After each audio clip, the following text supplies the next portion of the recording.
Once again, welcome. Thank you so much for spending your evening with us tonight. We'll be hearing from award-winning science writer and memoirist, Margie Patlak. She's going to be telling us about her new book, which is called More Than Meets the Eye, Exploring Nature and Lost on the Coast of Maine.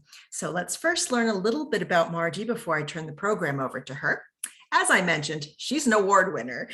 She has written hundreds of articles on the environment, neuroscience, biomedical research, and technology for popular publications such as Discover Magazine, The Washington Post, The Los Angeles Times, The Philadelphia Inquirer, and many others.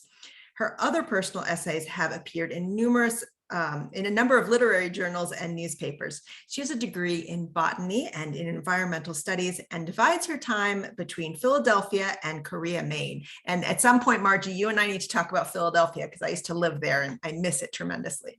Okay, without any further ado, I would love to turn the program over to Margie Patlak. Thank you so much for being here tonight, and thank you to the audience for joining us.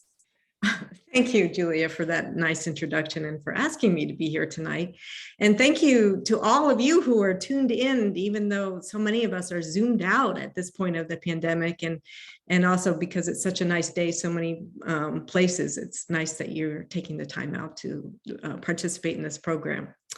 So what I wanted to do tonight was to share with you the lessons about the nature of life and renewal and what remains once the ashes are spread that I learned from studying the nature of Maine. And I found these to be inspiring lessons that sort of complemented my scientific study of the nature of Maine.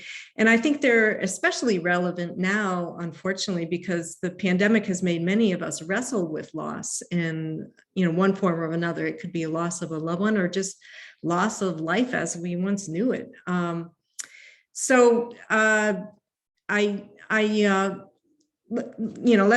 move on to what can nature teach us about life. I'm going to answer that in kind of a roundabout question by first telling you how I came to write my book and how it came to be much more than I originally expected it to be. And then I'll read to you various excerpts from my book that'll also, I think, give you a sense of what nature can teach us about the nature of life. And I'll finish up with just kind of I call it a visual tour of my book. It's pictures of some of the scenery that I describe in the book and some of the critters that I mentioned and that sort of thing. And we'll be sure to have enough time for questions and comments, which I always look forward to, because I sort of felt the whole time I was writing More Than Meets the Eye that I was having a one-sided conversation with myself. So I'm really looking forward to having you complete the other part of the conversation. Okay, so I started writing More Than Meets the Eye more than 10 years ago when my husband and I bought a place on the Schoodic Peninsula in northern Maine, at the top end of what is affectionately called Down East Maine. Prior to that time, we did the usual progression that people who own summer homes in Maine do, which is to go from tenting to renting to buying. And the reason why we ended up in Maine is really my fault, because I had so many fond childhood memories of spending summers on Mount Desert Island while my dad worked at the biology lab there. So even though I was raised in a suburb of Washington, D.C., and I raised my own children in a suburb of Philadelphia, I always kind of, Maine kind of got into my blood, and I really yearned for that wilder environment that I experienced there. So like, I wanted the beaches to be rocky, not sandy. And I wanted the forest to be vast and filled with all sorts of wild creatures that popped out and surprised you. And I wanted to swim in an extensive bay rather than be confined to a lap lane in a pool. So needless to say, when we finally, my husband and I finally bought our place in Korea, Maine, which was a house surrounded by 5 acres of forest with the bay as its backyard, I was thrilled and really eager to learn more about my new natural environment. I've kind of always been a perpetually curious person, so I I had lots of questions when we first got there, like, I see these big puffy clouds out on the bay, yet they never seem to rain on us. Why is that? And they say there are moose everywhere in the forest, but if they're so darn big, how come I can never see them? And what do all the animals in Maine do in the winter? Like, where do they go? How do they protect themselves from the cold? So I find personally that the best way for me to learn something new is to research and write about it. As Julie mentioned, I did that for more than 30 years, writing for newspapers and magazines. So I started to devote a portion of our time spent in Maine to researching and writing about what I was encountering there. I wrote about the basic biology of my new neighbors, the moose and the porcupine and the foxes. And then, I also wrote about the geological forces that thrust up the mountains in Acadia and the glaciers that then eroded them down and gave us the wonderful blueberry barrens and bogs that are so prevalent in Maine. And I wrote about the astronomical forces that gave us such dramatic tides. So to give you a sense of how humbled I was by everything I needed to know about the nature around me, I'm going to read to you from my chapter called Unseen Worlds. This is a chapter about how the various lenses available to us, like microscopes, telescopes, and binoculars, can reveal previous unseen worlds and connect us to realms that many of us didn't even know existed. And in particular, I'm going to read the section where I describe an amazing guide-led bioluminescent kayak tour that we did in the Castine Bay. Okay, so I'm going to switch to that reading now. Karen, our tour guide for our night kayak ride in Castine, Maine, is a fit woman with a long black French braid just starting to go gray. While we sign release forms in her cedar shack office, she enchants us with luminous tales. One time I went swimming at night and each step into the water created saucers of light around my feet, she tells Frank and me, another couple and two young women. Just the movement of your paddle in the water will create sparks. Sparks in water? Surely fire cannot exist within water. She explains that many dinoflagellates, those ovoid creatures with tails zipping around under my microscope like circus clowns, have an enzyme that makes a phosphorescent glow. It is the same enzyme that makes fireflies light up. Karen tells us you can see a lot of bioluminescence in the nutrient-rich portions of the bay in Castine we'll be exploring, but it's also common in most oceans and bays. Of course, it changes day to day. Sometimes we see lots of bioluminescence and some nights we don't see much of anything, Karen says. We walk over to the dock where she outfits each kayak we're about to use with a tiny red light, equips us with life jackets, a whistle, and paddle, and explains how to maneuver the kayak and what to do if it capsizes. By the time Frank and I enter our double kayak, the sun has set and a few stars and the planet Venus start to surface in the sky. We set out of the harbor, dodging pleasure boats anchored in the water. The bay is so calm, it mirrors the stars emerging in the sky above, enveloping us in a sparkling vastness.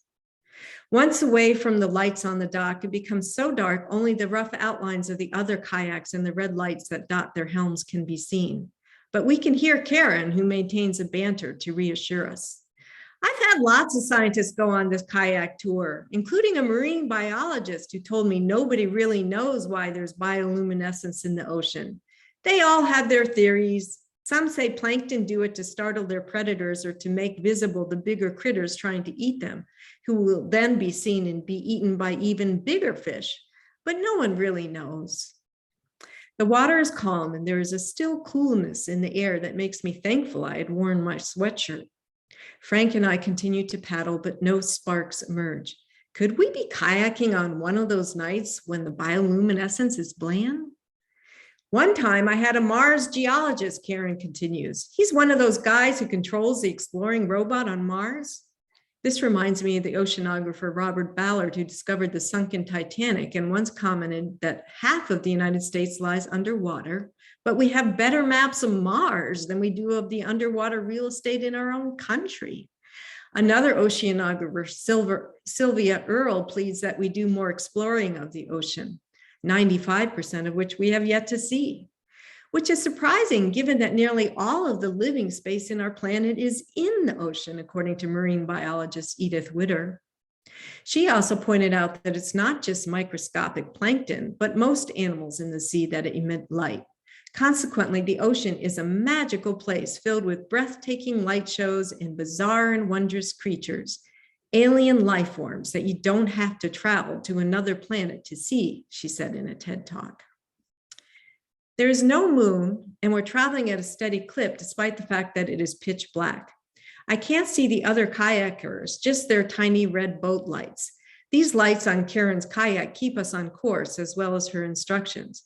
She guides us to a narrow, shallow stretch of the bay where the phosphorescent plankton is supposed to be especially prevalent.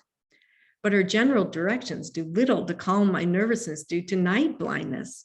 Keep to the left here, or you might hit a rock, she calls out, and Frank adjusts his steering, narrowly missing a boulder and making me shudder. Be careful, the bay is so shallow here because of a sandbar, she says a little later, and I imagine us getting stuck. How can you be careful when you can't see anything? But then I see them. Lighting the commotion of our motions, sparks swirl off our paddles like dozens of shooting stars. I put my hand into the water and catch a few of the dancing lights. Oh, wow, I said, I didn't expect them to be so big. Yeah, they clump together, Karen says. Maybe because of the silt in the water? And if you see larger circles of light, they're probably copepods, tiny bioluminescent crustaceans. The fish that eat them collect their light in their gills, and then they start to glow. I stop paddling and put my hand in the water as Frank continues to propel us forward. Each finger sends off a stream of sparkles akin to the glitter given off by Tinkerbell flying or the Good Witch of the North's magic wand. We have been transported to another world. It's as if they wanted to lure the enchanted observer into a realm of fairies. One person wrote about his encounter with phosphorescent creatures in the sea in a letter from 1853. I certainly am enchanted and back paddle to splash harder and spark more of these fireflies of the sea. But Frank starts to complain that I'm slowing us down and we're too far behind the group. So I compromise, submerging a few fingers mesmerized by the trail of light that follows them. We catch up with Karen, who guides us back to the pier. It's quiet and dark except for a bar called Dennett's. After we pull the kayaks up onto the dock and before returning our equipment, Karen asks us for feedback. So what do you think, guys? Was it what you expected? It was more than I expected, I say, and one of the young women adds, we saw things out there most people will never see. I know what you mean, Karen responded. One night, I was the only one out kayaking the bay. Not only were there lots of stars and bioluminescence, but the northern lights were dancing across the sky. But everyone was drinking inside Dennett's bar and missed it all. I wanted to shout out to them, come out and see this, guys. You're missing the greatest show on earth.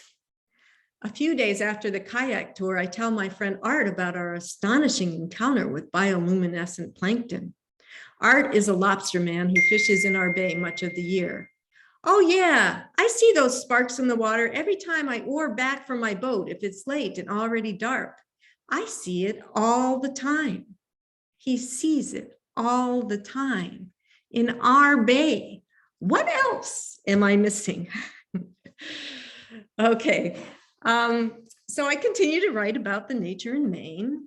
And as I did so, I noticed something peculiar was happening, and that was that my family kept on showing up in my essays. My parents, my brother, even my grandparents and my great-grandparents were showing up like unexpected guests that just, are there at your doorstep. So for example, like I'd be writing about the 3 generations of monarch butterflies that it takes to go from their wintering grounds in Mexico to my garden in Maine in the summer. And that would morph into me writing about the migrations my own family took and what was passed on from generation to generation. Or I'd be writing about the 13-foot tides we experience up in Maine and how it shapes our daily activities. And that would turn into me writing about the fleeting nature of time and the especially ephemeral nature of raising my son, Jake. So I thought this was rather strange, and I didn't really understand why my family kept on showing up until I was back in Philadelphia in the winter. There I was part of a writers group, and the leader of the writers group suggested I pull together these writings of Maine and turn them into a book. And to figure out what the focus of the book would be, what its general theme would be, she suggested that I write an introduction. So I did that, and that introduction became the prologue of my book and totally surprised me. So I'm going to read that to you now, and I think you'll see why I was so surprised. The seals swim out to meet my mother. We are gathered on the weathered gray dock of a rented Maine house, a simple cedar log cabin surrounded by forest, much like many of the cottages we stayed in during summer while my father worked at a nearby biology research lab. Sunlight glints on the water, and a cool breeze wafts the distinctive aroma of the rocky coast. A pungent combination of the earthy spiciness of fir, pine, and spruce trees, and the fishy smells of seaweed, mussels, and cobbles soaked in brine. Although my mother grew up in an apartment building in Chicago and lived most of her life tied to the asphalt of various cities, she always loved the summers we spent on the sparsely populated Mount Desert Island in Maine. She took us blueberry picking on the boulder-strewn hill near the lab, frog hunting at the local pond, and clam digging at the bay on low tide. My mom loved looking out at all the beauty by the water, the bay framed by wind-sculpted silhouettes of trees like those in Japanese paintings, the gossamer fog at sunrise, the rosy hues of the sky reflected in the water as the sun sank. So we thought it only appropriate to scatter my mother's remains in the Gulf of Maine. Overshadowed by the looming mountains behind us, our family huddles on the creaking wooden platform, dwarfed by the backdrop of the expansive blue bay.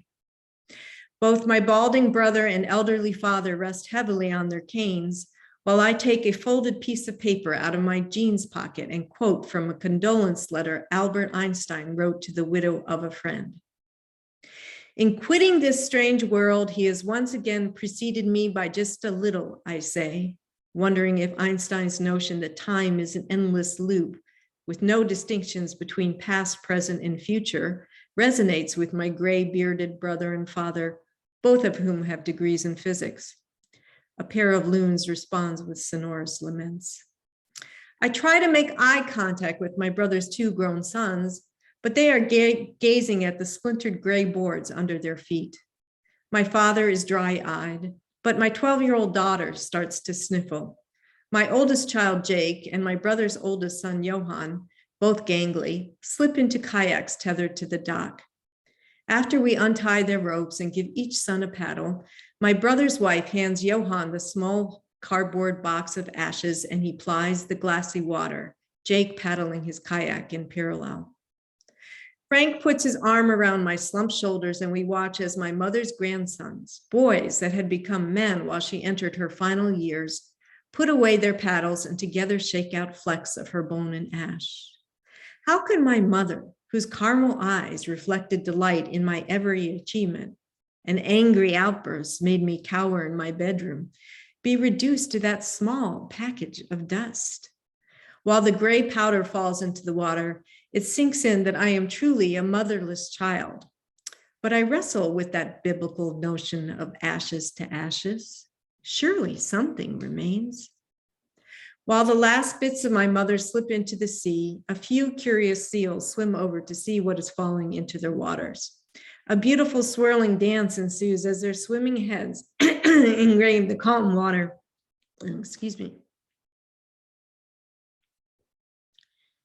Engrave the calm water with V's that eventually merge with the kayak's wakes. It's entrancing, and although I do not feel my mother is embodied in her ashes, there is something comforting about her being welcomed by these tidal dwellers and returned to Maine and the primordial sea. 2 years later, it is the ash remains of my brother's 55-year-old body that are spread on a mountain in Vermont. He was diagnosed with Lou Gehrig's disease, also called ALS, the week my mom died. Just a few months after we gathered in Maine, my brother became confined to a wheelchair and quickly lost the ability to move most of his body. From the moment my mother was diagnosed with metastatic cancer to the time my father died 10 years later, death lapped at the edges of my family like an incoming tide that quickly submerges the small islands it encounters. Propelled in part by my brother's death and a deepened awareness that life can be short, Frank and I decided to make the most of our own remaining lives. We took the plunge and used proceeds from the sale of Frank's business in Philadelphia to buy a 5-acre slice of a northern Maine forest and bay with cedar, mahogany, and glass Frank Lloyd Wrightish house my mother would have loved. We started spending summers there, and after our daughter went off to college, falls as well. Frank always had that business instinct of buying low and selling high, and saw having such a house on the coast of Maine as a good investment. I saw it as an emotional lifesaver. Okay, so I think you can probably see why I was so surprised. Here I thought I was writing a book about the nature in Maine, but I was also writing about what the nature in Maine was teaching me about the nature of life. And I was venturing into spiritual territory by asking such questions as what remains once the ashes are spread, questions that no amount of scientific research would ever be able to answer. So at that point, I decided to view whatever I was experiencing in Maine with both a spiritual and a scientific lens. And also at that point, I more or less committed myself to polishing and publishing my writing into a book, because I thought that what I was learning, the lessons I was learning about loss, might be helpful to others who are experiencing a loss of some sort. All right, now I'm going to read to you a section of my book called Matriarchs and Monarchs, which is about a lesson about the life that a monarch butterfly taught me. It is a summer of butterflies. Colorful fluttering is everywhere. A gathering of blossoms in my garden provides an enticing oasis of nectar in the midst of a forest clearing. Flowers of all shapes and colors line a pink granite path leading from the house down to the rocky Maine shore. The beckoning purple and magenta spires of lupins and butterfly bush that abut the stone steps to the water have the blue bay as their backdrop. Scattered pines, spruces, and firs edge the cobbled beach and tower above the grassy yard, echoing their forms. But all I can see are butterflies. The startling indigo eye spot on the taupe wing of a buckeye butterfly stares at me while it drinks. Nearby, a series of orange fritillaries speckled with brown line up on a flowering stalk like a regiment, each on its own pink perch of flora. If I get too close, they twirl away, chasing each other up into the sky. Nothing seems to disturb the red admiral butterflies that spiral around the lavender Veronica spikes, probing each floret with their straw-like tongues. Their open wings are black cloaks edged in vermilion, a few white splotches on their upper flaps. But the most familiar is the most enchanting, the monarch. Monarchs sail in to sip from yellow coreopsis flowers, their wings like stained glass windows in a cathedral, each orange segment outlined in black. Are they part of the herd of monarchs that migrate all the way from Maine down to Mexico each fall?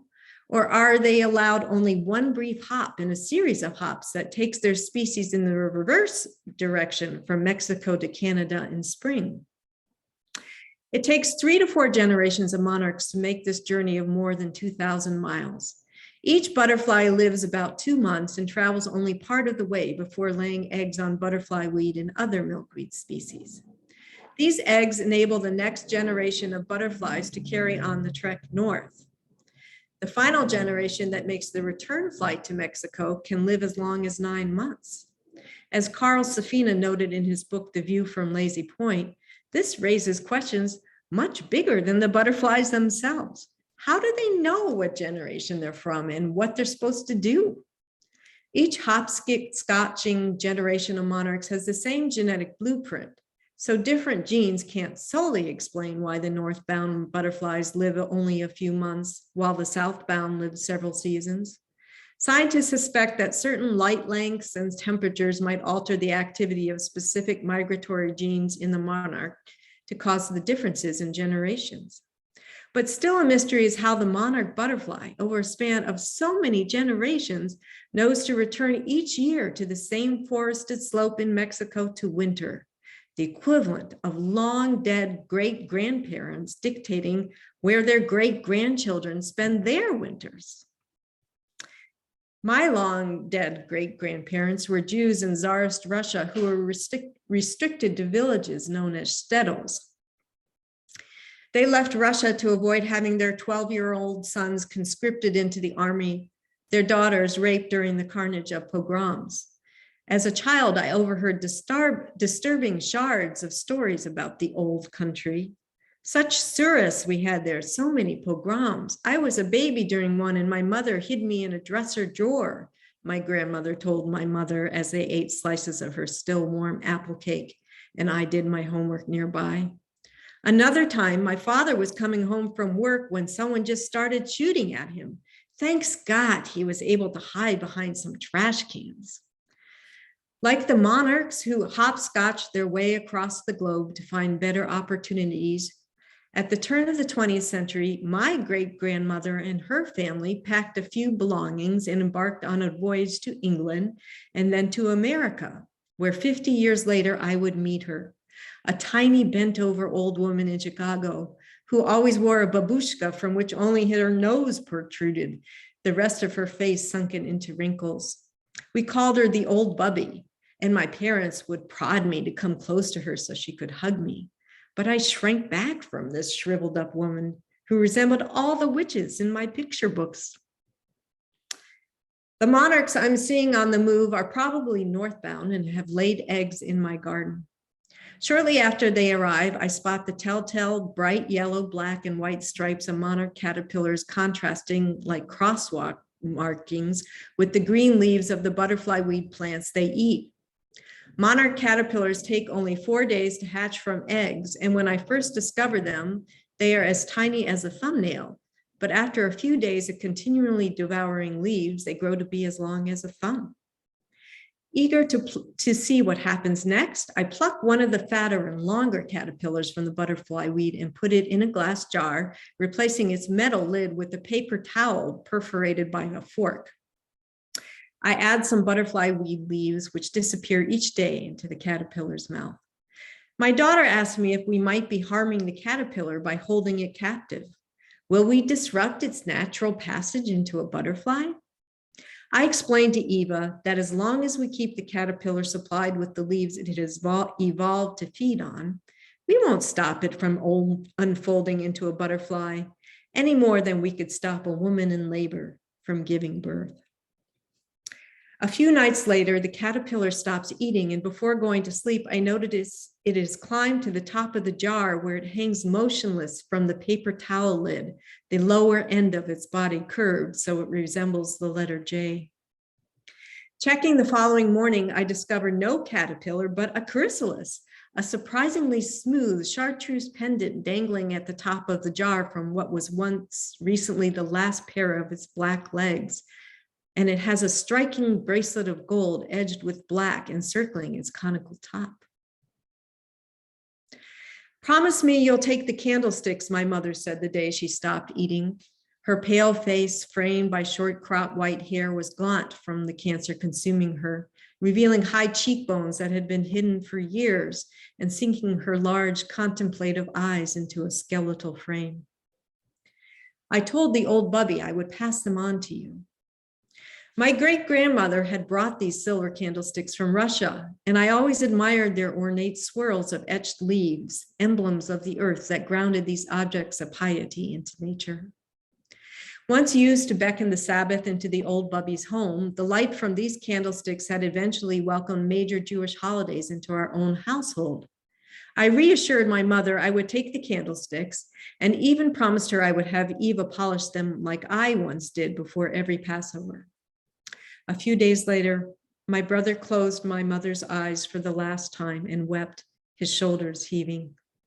The workers from the funeral home came and carelessly carted her away, cocooned in a black body bag, leaving behind a profound emptiness.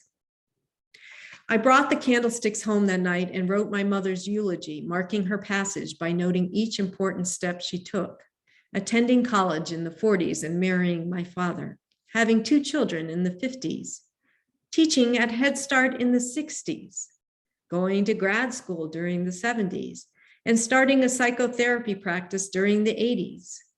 It was a full life, but she wasn't ready for it to be over. Look at all those books I'll never get to read, she said shortly before she died, pointing to a stack next to her bed. Maybe you'll want to read them after I'm gone. Once my mother died, the limits of her life, of all our lives, became apparent. Each of us carries out a mere step or two that moves our family forward in time. My great-grandparents took a big leap coming to this country and then worked long hours as a tailor and homemaker so that their son could become a doctor and so that their daughter, my grandmother, could live a much more secure and comfortable life than the one she left behind in Russia. It's not just candlesticks that get passed from one generation to another. My mother handed off her gift of life with all its unfinished business and imperfections to me. And I will in turn hand off the same gift to Eva. There's just so much each of us can accomplish in one lifetime. But the seemingly impossible becomes possible when all the generations are strung together, each of us playing a humble role in a magnificently evolving lifeline. The monarch knows this instinctively. Okay, so if you look behind me, I think you can see those silver candlesticks, which I purposely polished for tonight. Well, this chapter goes on to answer in more depth what remains once the ashes are spread. And now I'd like to read to you my final selection of the night, which is from my chapter, Tugged by the Tides. And it's in this chapter that I answer the question, what remains when a child grows up and leaves home? The powerful pull of the moon is especially apparent on the Maine shore, where it creates 13-foot tides that routinely fill and empty bays and determine daily rhythms of activity. On my cobbled U-shaped bay, the underwater real estate opens up twice each day, revealing denizens with just a few hours to make most of their temporary stay on land. Some scurry about like tourists released from a cruise ship. One adventuresome crab, venturing sideways as far as the ledge that abuts the bay, was surprised to encounter a landlubber in an Adirondack chair. Snails hunker down in their shells or roam in tidal pools where they're shielded from the dry air until the sea washes them again. Snails and crabs aren't the only ones exposed by the tug of the moon at low tide. It also creates ephemeral pathways to teardrop islands in the distant sea. At a local beach at high tide, a wide swath of ocean separates you from one of these tiny islands, which beckons with its outcroppings topped with the jagged jades of conifers. But if you are fortunate to be there close to low tide, within minutes, a triangle of pebbles, periwinkles, and cobbles suddenly appears next to the linear shore and points to the distant island. Like Moses' parting of the Red Sea, this arrow of emerging land quickly spreads wider and longer until it forms a crunchy barnacle-lined passageway to the previously inaccessible Bar Island. At this point, and no later, you must walk this bridge of stones to explore the island because after a mere hour, the sea will seep in and surround it again. If deaf to the ticking of the tidal clock, I miss the limited time there is to climb Bar Island's basalt boulders that resemble beached whales, and admire its driftwood sculptures and trees shaped by the wind. After biking the sinuous road to the entrance of the forest beach path, gingerly walking weathered boards over boggy ground leading to the cobbled shore, and finally broaching the sweet-scented wild rose bushes edging the beach, I often discover the ephemeral land bridge to Bar Island has vanished underwater. The tide has turned. It's not just on the Maine shore that time passes quickly. Time especially speeds up when you have small children. Don't blink or you might miss him growing up, people would tell me when they saw me chasing after Jake when he was small. But I was too busy addressing the ever-present and pressing demands of a small person. A dirty diaper change, an earache requiring a doctor's visit, a trek to the park so Jake, like a dog, could run off his boundless energy and satisfy his need to explore. I didn't realize that my amazement in seeing my son take his first wobbly steps away from me would evolve so soon into wistfulness when he later walked much further into his own life on other coasts and continents. I tried to slow down and savor the world as seen through Jake's eyes. His magical thinking that a new pair of sneakers would make him run faster. His imagination turning shadows into roaming monsters and sticks into swords that cut them down. His delight in the ordinary, a bobbing balloon or a chirping cricket would bring him so much pleasure. Especially enjoyable was Jake's insatiable curiosity that led him to turn over dead logs in the forest to see creatures crawling beneath, or that prompted him to scamper from one tidal pool to another, looking for suckered starfish. But more often I was muddled by the mundane, writing articles, making meals, tackling mounds of laundry, walking the aisles of the grocery store, filling out endless school forms, or tending Jake's younger sister. There was not enough time to enter his wondrous world. Except for a few notable milestones, such as riding a bike, driving a car, or graduating high school, Jake grew up without me fully noticing. One minute he was pleading, "Carry me," as we walked up the large hill between the library and home. And the next minute, he was navigating the Tokyo subway system all on his own. The tide had turned. The quintessential tale about tides is that of Viking King Canute, who was raised on the shores of the North Sea that surround Denmark. Canute went on to not only rule his native country, but also Norway and England. Legend has it that Canute's courtiers came to admire his power so much that they claimed he also had the power to command the tides of the sea to retreat. But Canute knew to be humble before the sea that cradled him, to show all that even a king's power is worthless compared to the forces of nature. Canute had his throne carried to the seashore and sat on it as the tide came in, commanding the waves to come no further. Of course, the waves splashed closer and closer, sending up sea spray. When water swirled around the legs of his throne, Canute supposedly said, "See, there is no king worthy of the name of God, whom heaven, earth, and sea obey." Canute knew that tides are a rhythmic force of nature that cannot bend to the whims of a man, even if that man wears a crown on his head. A king cannot stop the swelling of a tide, just like a mother cannot stop her son from growing up. The constantly changing tides in Maine dictate how I spend my time there. To go swimming or kayaking, I have to stop working at high tide. To collect sea glass or explore the islands, I need to close my computer at low tide.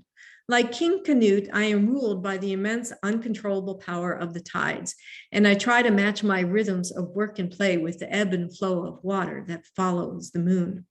This way of marking time makes me more aware of time passing and the need to make the most of every moment. Yet I also recognize that the tides won't care whether I make it to the islands or to the celery-colored grasses of the marshes.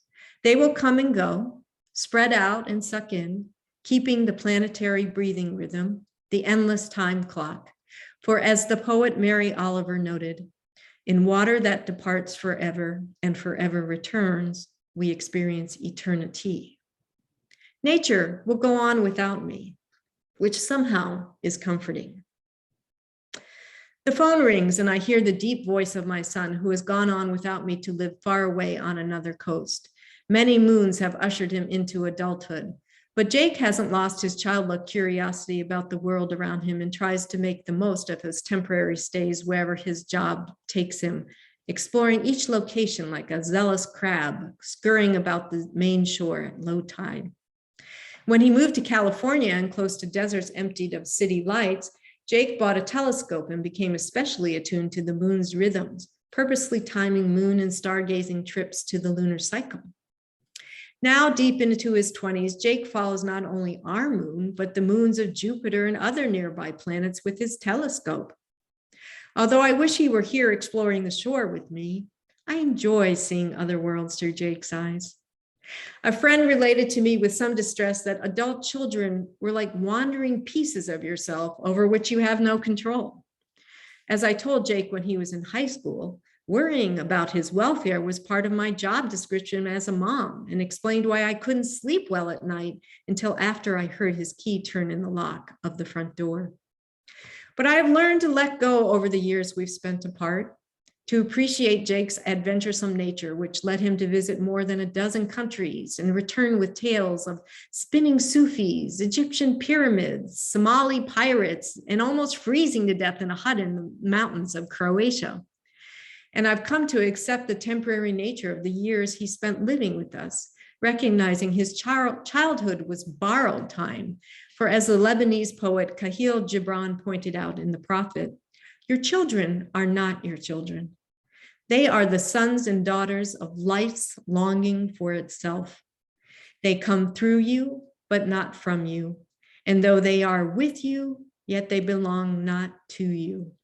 He stressed that the souls of children dwell in the house of tomorrow, which you cannot visit, not even in your dreams. So parents must view themselves merely as the bows from which your children, as living arrows, are sent forth. Like the perpetual tides, my children will live on without me, will sow our lineage far into the future, which somehow is comforting. A rabbi told me that mothers are closest to their children when they are newborns and recently separated from these beings that once were a part of them. Not used to this separation, mothers still see their babies as extensions of themselves, and perhaps this explains in part their intense protectiveness. But there is also something to be gained in the ebbing of the parental pull that occurs as your child grows. The essence of a son or daughter can only be seen at a distance. When viewed too close, it becomes obscured like a pointillist painting. The moon was awesome the other night, my son tells me on the phone, describing all the craters he could see with the aid of the powerful lenses of his telescope. I know, I said, looking out my windows at a bay emptied of water pulled by the full moon. I know. Okay, so the final chapter in my book is called Fall Migration. And in that chapter, I sort of tally up all the lessons learned from my sojourns in Maine and sum up my spiritual philosophy that is so rooted in, in nature and help me heal from my losses. But rather than read to you from that chapter, I'm hoping you will read it yourselves. It also describes the amazing migration of the dragonflies and the birds as they head south for the winter. I'm hoping that you'll read the book and find out for yourself about that. So the book is available in both Kindle and paperback form, and you can order it online from such sources as bookshop.org, which supports independent booksellers, or Amazon.com or barnesandnoble.com, which doesn't. Or if you're in the Camden area, you can purchase it at the bookstore, The Owl and the Turtle. And it's also being carried in many other Maine bookstores, and you might even find it in your local library. And if it's not there, you can suggest that it be there. Somebody let me know after she watched one of my book talks that she successfully got her local library in Pennsylvania to carry the book. And now that it's an award-winning book, they should carry it, right? Sorry to be so self-promotional, but that's what we have to do as authors these days. Long gone are the days when we could just, write and not have to worry about selling our books. All right, so now I'm going to kind of quickly, since we're running out of time, and I want to make sure to leave time for questions, I'm going to quickly shift to sharing my screen and do a little quick slideshow of some of the images. Let's see what happened here. I have to do this now. Yeah, okay. Yep, it looks good. I can see the image of the trees. Okay. So this I put up just to stress the fact that Maine is 90% forested. And this picture I took at the Schoodic part of Acadia National Park, and shows how closely the ocean comes up to the cliffs and the mountains and the forest. And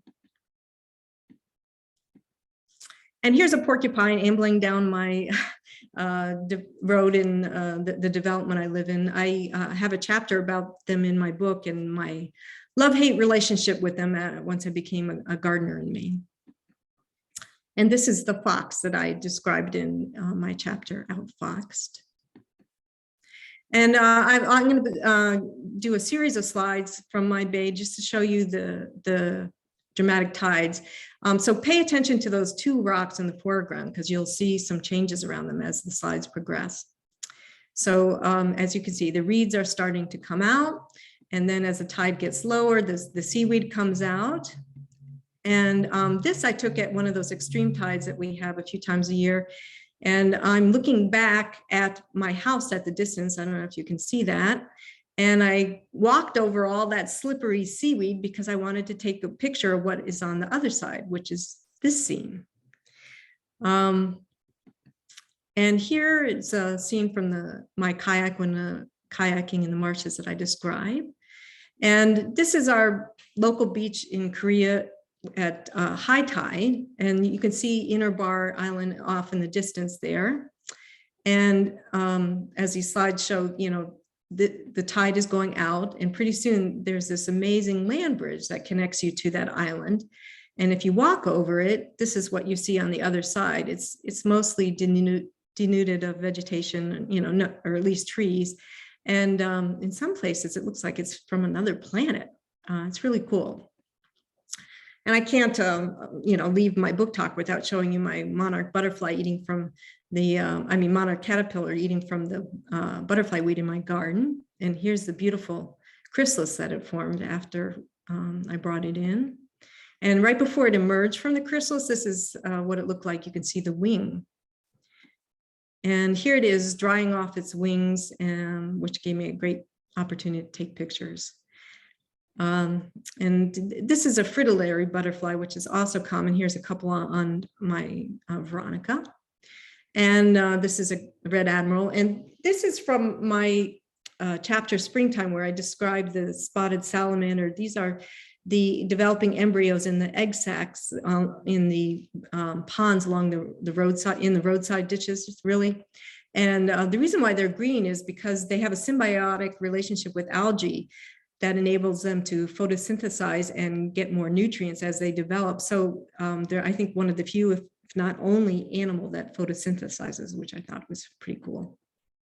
And this is a dragonfly that I spotted on a very cold late fall morning. It was either resting or warming up so it could fly again as it migrates south.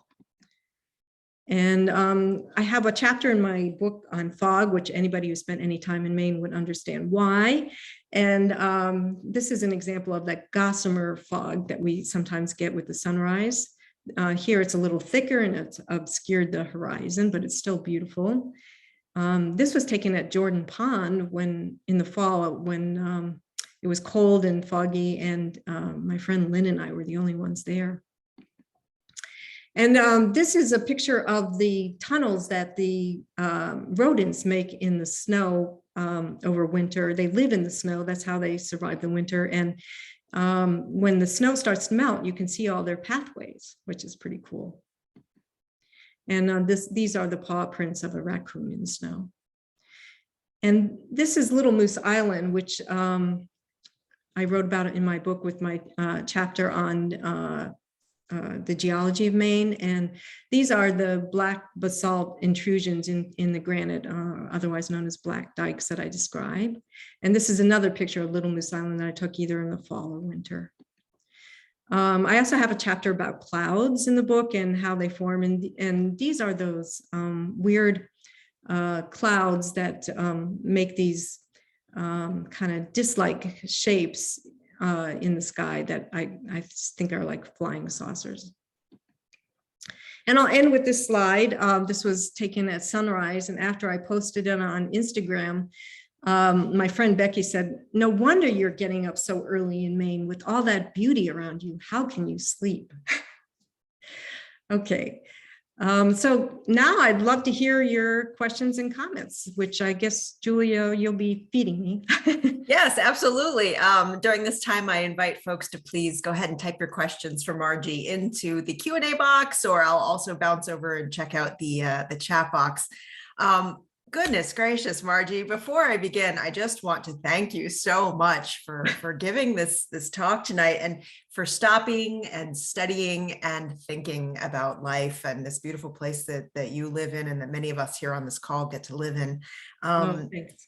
And I also, I have some questions, but before I dive in, I want to tell you something. So at the end of the portion of your reading that was about the candlesticks, when you pointed them out right behind you, I don't know if you noticed on your screen, but a box of light surrounded them. The sun came in the window right at the moment when you finished talking about them, and it's since moved on. But as you were saying all of that, it made them sparkle and glow, and they were just highlighted by sunshine. And I can't wait for you to see it in the recording. It was magical. And people in the truly amazing. It really is. And people in the chat box noticed it too. So it's very, very special. It was a great moment to witness. Yeah. Letting me know. Oh, I can't wait for you to see it. Okay. Before I get into my questions, a question just came in from Richard, and he says, "Thanks for this. Have you written about elvers? These beautiful baby eels are part of a 20-year cycle to and from the Sargasso Sea to Maine creeks. The Fisher's lights on spring nights were magical to see from my Bristol Mills home. They are also the second most valuable fishery in Maine." So have you written about No, I wish I had. I know there's a really good book that just came out a couple of years ago that I have on my list of books to read, but yeah, I didn't get a chance to explore it. I tended to write about what I was actually experiencing, because I would experience something and then I would quickly go research and learn more about it, and I never actually experienced them, but I know that they are an amazing phenomenon. So thank you for sharing that. We also have a comment that came in. She says, Shirley says, "It's a beautiful book. It encourages me to explore my backyard. I love the stories of your family, especially your mom." And she says, "Blessings to you." Oh, that's nice. Thank you so much. And, just that comment right there made me realize, as I was listening to what you were saying, that even though this was just a preview of the book, you said something in all those different sections that must have resonated with somebody here on the call tonight. I hope so. They are things that everyone can relate to, from, mothers passing and young children growing up. But again, I just think that there's probably something in this book that anyone can get something from. And so I appreciate you taking that holistic view. Yeah. That's what you take when you get this old. We have another comment that came in. "Thank you so much. I love having an author reading to us. Maine is such an amazing place. Happy to discover how it feeds your spiritual life." Oh, thank you.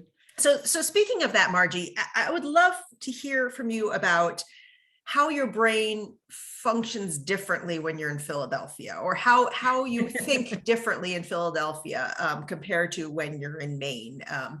That's an interesting question. So, well, when I'm in Philadelphia when the weather's cold for the most part, so I'm indoors a lot. So, although I did spend the first year of the pandemic in Maine, so I did get experience a full winter there, and I got out every day, no matter how cold it was.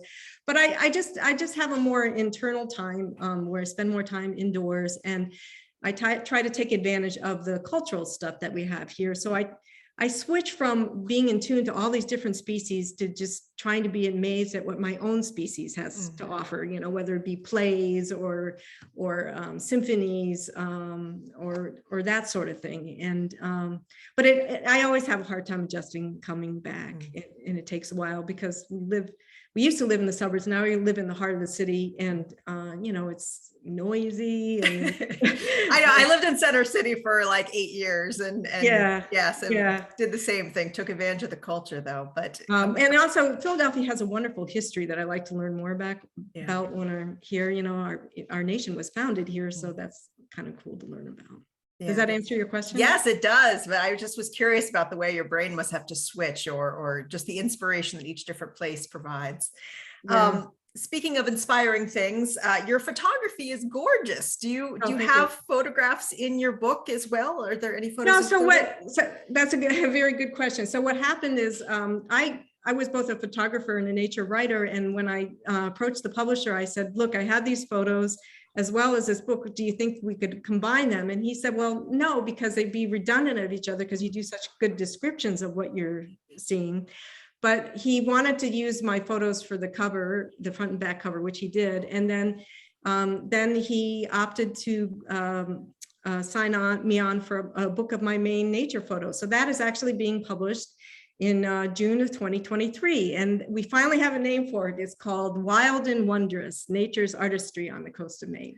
So we might have to have you back to promote that one. and hopefully we can do it in person, but if not, we'd love to see more of your photography one way or the other. Okay. That's really exciting. This presentation tonight reminded me of one by, let me see if he's still on. I'm not sure if he is. I think he jumped off. Brian Pfeiffer. I love Brian Pfeiffer's presentation. He was on the call tonight, and he did a presentation for us called 4 Wings and a Million Prayers. So if you folks enjoyed this talk tonight, he is also a scientist, naturalist, spiritualist, and his talk was great, and he and I have been in touch with each other because he's based in Vermont, and we have mutual friends that we knew. So I found him online when I was trying to do some research. I found one of his blog posts, and I liked it so much. And then when I found out where he's from, I figured my friends would know him. And of course they did. And so we've been kind of in touch by email, but we haven't had a chance to meet yet, but I hope we do soon. Well, he watched the program for an hour, so that's great. Let me make sure I get the audience question in real quick before we wrap up. So Debbie says, when you encounter something in nature that piques your curiosity or moves you, do you write about it? Do you keep notes or a journal from which you draw your articles and books? I'd love to get a picture of your creative process. Yes, so I do keep a journal where I write down little snippets of things that strike my fancy, and a lot of it is also descriptions of what I see, thinking that I might want to use them later in my writings. When I went on that bioluminescent kayak, I couldn't take notes, obviously, but I immediately had this little book that I wrote everything down that I remembered, and so I'm always doing that sort of thing. Of course, it gets transformed quite a bit from my journal to the actual chapter of the book. And as for the inspiration and how I weave it together, as I think I described, it just sort of comes to me. Like I wasn't really intending to interweave that story about my mother with the monarch butterfly, but it just came out of my subconscious. And I also have a daily ritual that I think is helpful, which is in the morning when it's warm enough, I go down to the bay and drink my cup of coffee with my binoculars in hand, look out and see what I can find, and describe whatever I see that I find interesting. I really do try to have a moment of Zen in honor of my brother, which if you've read that chapter in my book, you'll know what I'm talking about. And I think just having that space to just have my mind open enables things to enter. It's like a mindfulness. It's sort of like I'm really focused on what's out there and not worrying about anything. And so things just percolate up. That's all I can say. Well, no, that was my first comment, was thank you for stopping and studying and thinking about these things, because it reminds all of us to do that, and we don't do it enough. Goodness. Okay, we have a beautiful comment here from Rachel. The reading selections were wonderful. Thank you. As you read, I saw Maine the way I experience it too, and perpetually curious, best description ever. So thank you for inspiring us to be perpetually curious. Oh, good. I'm glad there are other perpetually curious people out there. I remember one time a friend noticed how many questions I asked, and she said, "Did it ever bother your parents that you asked so many questions?" I said, "No, my parents were, my dad was a scientist. So he loved it." Of course. No, that's wonderful.